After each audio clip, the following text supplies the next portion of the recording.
동물에게는 종족 번식과 안전을 보장할 수 있는 곳, 사람에게는 동물에 대한 이해와 생명의 소중함을 일깨우도록 해주는 곳, 바로 동물원입니다. 지난 1962년 남강댐 건설이 본격화되면서 진주시 판문동 주변은 공원화되기 시작했습니다.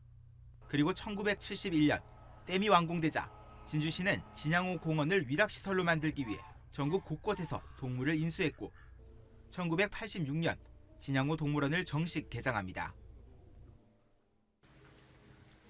서부 경남 지역 최초의 동물원인 진양호 동물원.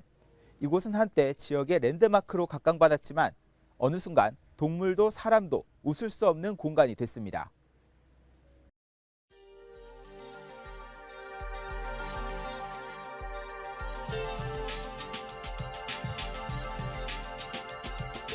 굉장했습니다, 여기가. 예. 막 그냥 놀러 간다 그러면 진양호 동물원.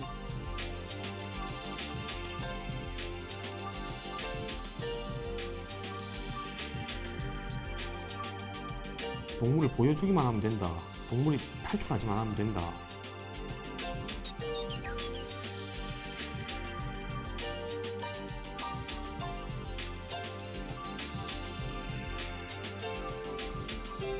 스트레스성으로 인해서 정형행동 또는 디프레션이죠. 일종의 사람으로 치면은 우울적인 좀 감정.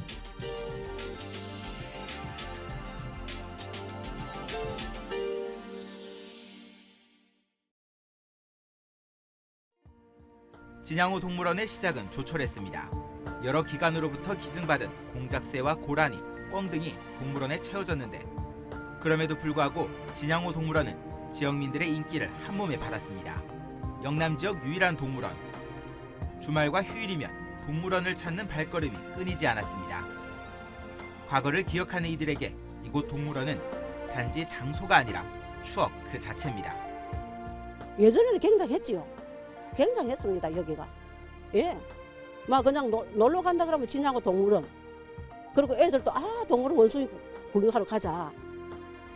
1993년부터 진양호 동물원이 정식으로 입장료를 받기 시작하면서 동물의 수와 종류도 점점 다양해졌습니다. 지금까지 진양호 동물원이 사육했던 동물은 아프리카 코끼리부터 기린, 사자와 쌍봉낙타 등 모두 50종이 넘습니다. 그렇다면 진양호 동물원은 모두가 만족하는 단지 행복한 장소였을까?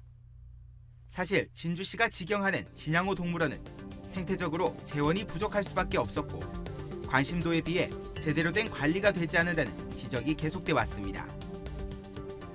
각 개체의 습성과 사육장의 현실을 고려하지 않고 우리 안으로 들어온 동물들은 피폐해질 수밖에 없었고 이들의 이상 징후에 관람객들 역시 고개를 갸웃거렸습니다.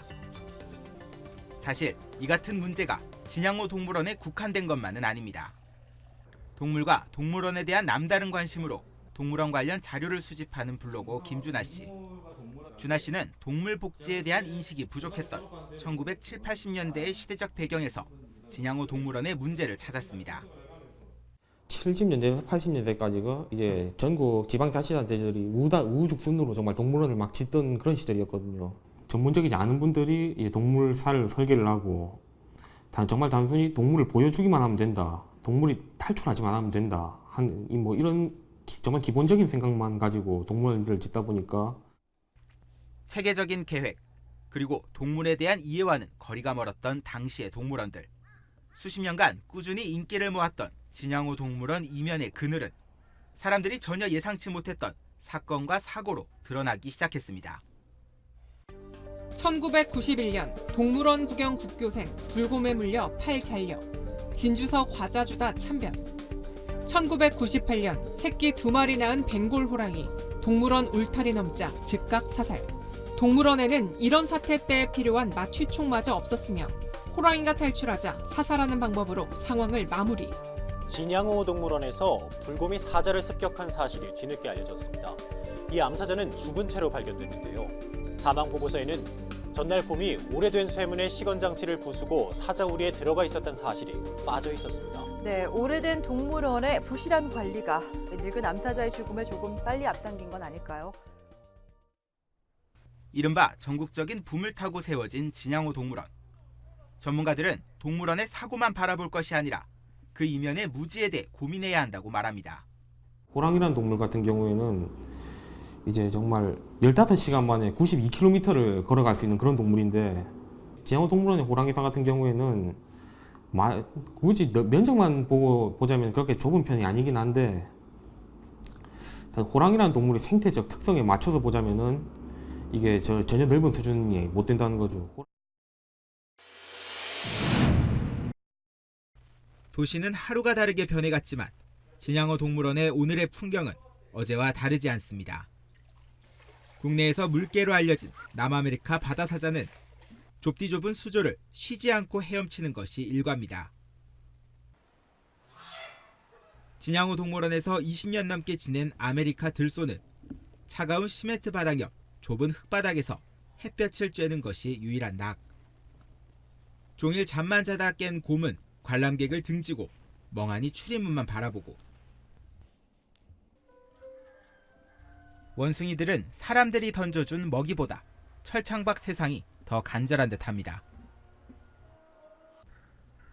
쳇바퀴 돌듯 우리 속을 빙빙 돌아다니던 호랑이는 자신을 지켜보던 사람들을 향해 구슬피 포효합니다. 다 애들이 하나같이 표정이 똑같아요. 무기력하고.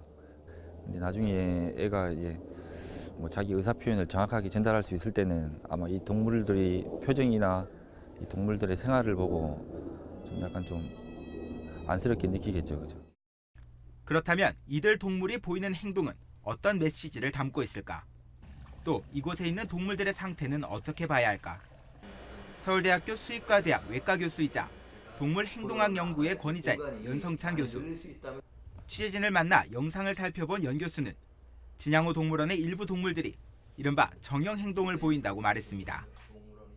자기가 원래 그 표현하고자 했던 그런 마음을 펼칠 수 있는 공간이라든지 환경이 좀 여의치 않을 때, 그럴 때 이제 반복적인 행동을 하는 행동을 정형 행동이라고 합니다. 사람으로 치면 강박 행동의 하나로 볼 수가 있어요. 기본적으로 유전적인 요인도 있을 수 있지만 환경적인 요인도 있을 수 있어가지고. 연 교수는 현재 동물원에 갇힌 동물들의 심리 상태를 걱정했습니다. 인간의 언어로 말할 수 없는 동물이 그들만의 언어로 울고 있을지도 모른다는 겁니다. 사회성인 동물들 또는 공간적으로 좀 더 넓은 공간이 필요한 동물들은 아무래도 현재는 스트레스성으로 인해서 정형행동 또는 뭐 디프레션이죠. 일종의 사람으로 치면은 우울적인 좀 감정. 수년 사이 일부 지방 동물원들의 열악한 환경이 잇따라 도마에 오르면서 일각에서는 동물원의 가치에 대한 근본적인 의문이 제기되기도 했습니다. 그럼에도 불구하고 전문가들은 동물의 생명을 보호하고 사람들에게 그 소중함을 느끼게 해주는 동물원의 순기능까지 무시해서는 안 된다고 말합니다. 그렇다면 진양호 동물원에는 어떤 것들이 필요할까?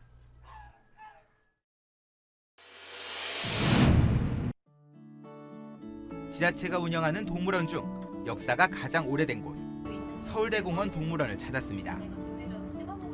방대한 규모를 자랑하는 이곳에는 현재 260여 종, 2,500여 마리의 동물이 거주하고 있습니다. 그 규모만큼 내부 환경 또한 다른 동물원에 비해 쾌적하고 안전합니다. 진양호 동물원의 호랑이와 달리 활기가 넘치고 편안해 보이기까지 한 서울대공원의 시베리아 호랑이. 사람에게 호기심을 보이며 먼저 다가오기도 합니다. 이곳 동물원은 호랑이를 위해 먼저 숲 같은 환경을 만들고 물을 좋아하는 습성을 고려해 수영장까지 만들었습니다. 높은 곳에 먹이를 매달 수 있는 레일은 호랑이의 본능을 잊지 않게 해줄 하나의 놀이시설입니다. 멸종위기 동물 중 하나인 레서판다. 조릿대와 목재 구조물, 흐르는 시냇물까지 사육장의 모든 환경은 레서판다의 습성에 맞춰 조성됐습니다. 황새와 펠리컨 등 다양한 새들이 살아가는 조류 사육장에는 날마다 새로운 물고기가 식탁에 오릅니다. 비록 야생에 비할 바는 아니지만 적어도 비슷한 환경을 제공하려는 동물원의 노력에 이곳 동물들은 활기가 넘칩니다. 동물들이 지루해하지 않도록 새로운 환경과 먹이, 놀잇감을 끊임없이 연구하는 것이 이곳 사육사들의 주요 업무 중 하나입니다. 통나무를 주거나 아니면 대나무 모미를 달아서 주면은 거기에다가 이제 뿔을 긁고 몸도 긁고 되게 신나요. 초식 동물들이 털갈이 하는 시기가 있는데 이제 털갈이를 했을 때 나오는 털로 이제 육식 동물들한테 제공을 해줘서 걔네들이 냄새도 맡고 가지고 놀 수 있게끔. 이러한 노력 덕분에 서울대공원 동물원은 지난 2019년 9월 아시아 지역에서는 최초로 전 세계 동물원 중 10%만 합격한 아자 인증을 받았습니다. 동물 복지를 얼만큼 제공을 해주고 있느냐가 평가 요소예요. 예를 들면 이제 동물 풍부화를 얼만큼 늘 규칙적으로 하고 그게 어떤 효과가 있느냐까지 평가하는. 동물의 행복은 동물원을 찾은 관람객들에게도 그대로 전달됩니다. 그러니까 애들이 책에서 보던 동영상에서 보던 그런 동물들 행동을 직접 보니까 우리가 더 관심 있어 하고 사람이 가도 동물들이 뭐 피하거나 하는 것도 없고 자기 할 일을 하면서 돌아다니는 것 같고 해서 더 좋고. 물론 서울대공원에 투입되는 자금과 인력이 다른 지방동물원에 비해 월등히 많은 것은 사실입니다. 인구가 많은 수도권인 만큼 연간 방문자 수도 상당한 차이가 납니다. 하지만 성공적인 동물원이 반드시 이러한 조건을 충족해야만 하는 것은 아닙니다. 100여 종, 600여 마리의 동물이 살아가는 전주동물원. 서울대공원에 비하면 규모가 작은 편이지만 이곳은 우리나라 대표 생태동물원 중 하나입니다. 특히 많은 사육장 중에서 늑대의 숲은 늑대를 위한 다양한 환경을 조성하는 데 그치지 않고 다양한 행동까지 할 수 있도록 설계된 지방동물원 시설의 모범 사례로 꼽힙니다. 늑대의 습성을 고려해 땅굴과 수풀더미 등 숨을 곳을 만들다 보니 정작 관람객들이 늑대를 보지 못할 때도 있습니다. 저희들도 항의도 막 들어보고 그래요. 왜 도대체 동물이 안 보이는 거야? 우리는 동물도 보러 왔는데. 그럼 저희는 이렇게 말씀을 드려요. 다음에 오세요. 그리고 동물들을 찾아보세요. 잘 찾아보면 귀도 보이고 꼬리도 보일 거예요. 이렇게 좀 설명을 드리고 있습니다. 늑대의 숲뿐만 아니라 곰과 사자 등 맹수우리도 주어진 면적 내에서 최대한 자연과 가깝게 조성했습니다. 호랑이 사육장 역시 외부에선 이미 훌륭한 시설로 평가받고 있지만 동물원은 이에 만족하지 않고 최근 호랑이들을 위한 별도의 사육장을 새로 만들고 있습니다. 이러한 노력 덕분에 인구가 65만 명인 전주의 동물원은 일찌감치 연간 방문객 70만 명을 달성했습니다. 야생동물들이 살고 있는 자연 환경 그대로 우리가 이렇게 만들어줄 수는 없어요. 그렇지만 제한된 공간이죠. 하지만 야생성을 최대한 나타날 수 있는 그런 공간들을 개발해주고자 해서 노력하고 있고요. 청주동물원 역시 최근 주목받고 있는 동물원 중 한 곳입니다. 이곳의 시설과 면적, 동물의 수는 앞서 설명한 동물원과 비교할 수 없을 만큼 작고 적지만 다친 동물을 구조해 보살피는 역할에 충실해 지방동물원 중에서는 유일하게 서식지회 보존기관으로 인정받았습니다. 치료를 마친 동물은 다시 자연으로 돌아갑니다. 오히려 이제 야생으로 갈 수 없게 된 동물들, 눈이 멀거나 다리를 잃었거나 하는 식으로 된 동물들이 동물원에서 이제 사람들에게 동물들이 어떻게 생겼는지를 알려주는 역할을 해주면서 지내야 될 거라고 보고 있어요. 동물을 위한 동물원이 결국 사람을 위한 동물원이 된다고 말하는 관계자들. 곧 변화를 맞이할 진양호 동물원이 깊게 새겨야 할 이야기입니다.